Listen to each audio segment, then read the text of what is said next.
Bagaimana memahami hadis yang mengatakan tidak masuk surga tanpa hisab seseorang yang meminta diruqyah? Apakah termasuk ruqyah syariah? Karena saya pernah ingin diruqyah tapi tidak jadi karena diberitahu hadis tersebut. Allahu a'lam. Ini sudah berulang kali sebenarnya saya luruskan teman-teman sekalian tanpa mengurangi penghormatan saya kepada para asatidzah atau duat yang telah menyampaikan kalau yang dimaksud adalah termasuk ruqyah syariah, gitu kan? Teman-teman sekalian, saya ulangi kembali hadisnya. Hadis ini diriwayatkan oleh banyak ya, ahli sunan juga, kalau saya tidak salah diriwayatkan Imam Ahmad. Kata Nabi SAW, akan masuk surga dari umatku 70.000 tanpa hisab. Perhatikan cirinya Nabi sebutkan. Yang pertama, tidak bertatayur. Tahu apa tatayur? Gantung nasib dengan benda. Pernah saya jelasin, tangan kanannya gatal mau keluarin duit, tangan kiri kanan mau dapat duit. Ini dusta, tatayur, nggak ada. Matanya kedap-kedip, alisnya kedap-kedip, ini mau dapat inilah, mau inilah, semua khurafat. Hari Selasa itu adalah hari sial lah, apalah macam-macam. Kalau rumah kayak feng shui orang-orang non-muslim itu kalau ada kayu menghadap begini nanti akan jadi musibah kalau tidak ada cahaya di sini, macam-macam. Ini semua tatayur, nggak boleh menggantungkan nasib sama benda. Ini larangan bukan? Larangan atau perintah ini? Larangan. Baik. Yang kedua, sabda Nabi SAW setelah tidak tatayur, tidak bertato. Larangan atau perintah ini? Larangan. Berarti ada larangan ya. Yang ketiga, maksudnya ini perbuatan yang haram nih. Yang ketiga, tidak minta ruqyah. Sekarang bagaimana memahami tidak minta ruqyah ini dengan dalil-dalil jelas sahih riwayat Bukhari, riwayat Muslim, riwayat Imam Malik, semuanya tentang masalah dalil-dalil ayat ruqyah. Hadis-hadis ruqyah ya. Seperti Jibril pernah membaca kepada Nabi SAW, Bismillahirrahmanirrahim, min kulli syarrin yu'dhik, wallahu yashfik.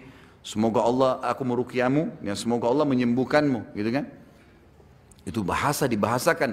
Nabi SAW pernah kena sihir dalam hadis Bukhari oleh Lubab ibn A'sam. Lubab ibn A'sam, orang Yahudi dari suku Za'far, yang mengambil sisir Nabi SAW dan rambutnya kemudian ya disihir, dimantrain. Lalu Nabi SAW ruqyah, membaca ayat ruqyah, memerintahkan para sahabat melakukannya. Pernah Nabi SAW mengambil pelapa kurma lalu menepukkan ke badan seorang sahabat yang merasa terganggu oleh syaitan sambil mengatakan, ukhruji aduallah, keluarlah wahai musuh Allah.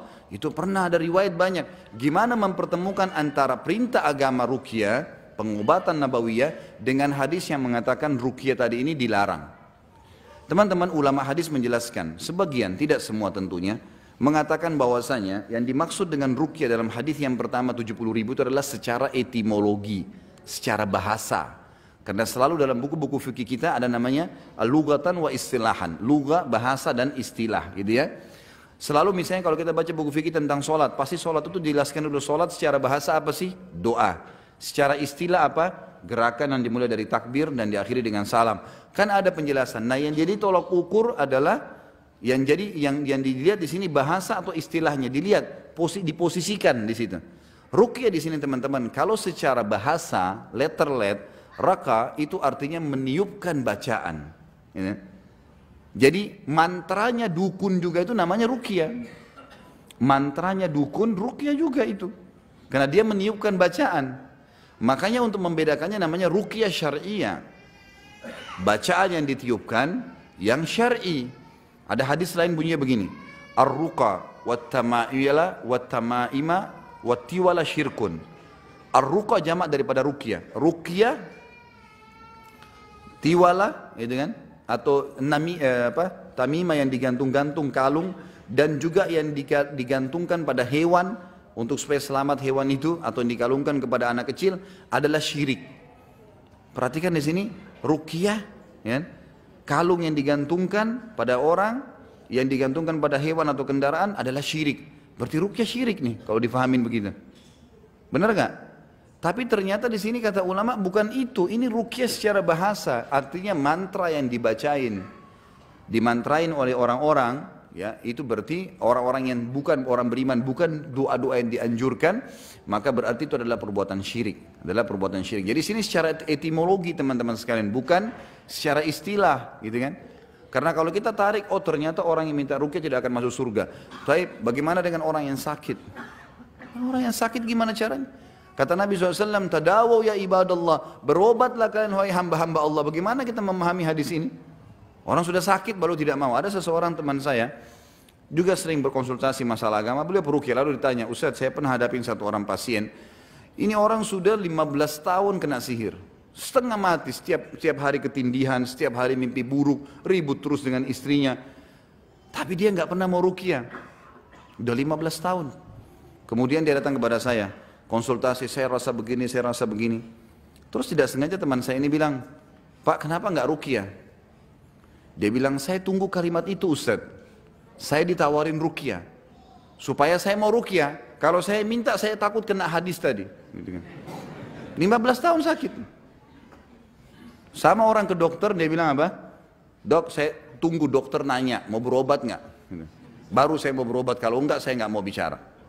Nggak bisa, jangan salah dalam pemahaman ini ya. Allahu a'lam, ini setahu saya. Sekali lagi, saya bukan menjatuhkan siapapun, bukan menyalahkan pendapat siapapun, tapi saya jelaskan apa yang saya fahamin. Ini menurut saya lebih adil, ya. Ini kata Allah SWT dalam Al-Quran jelas ya, fa'dilu.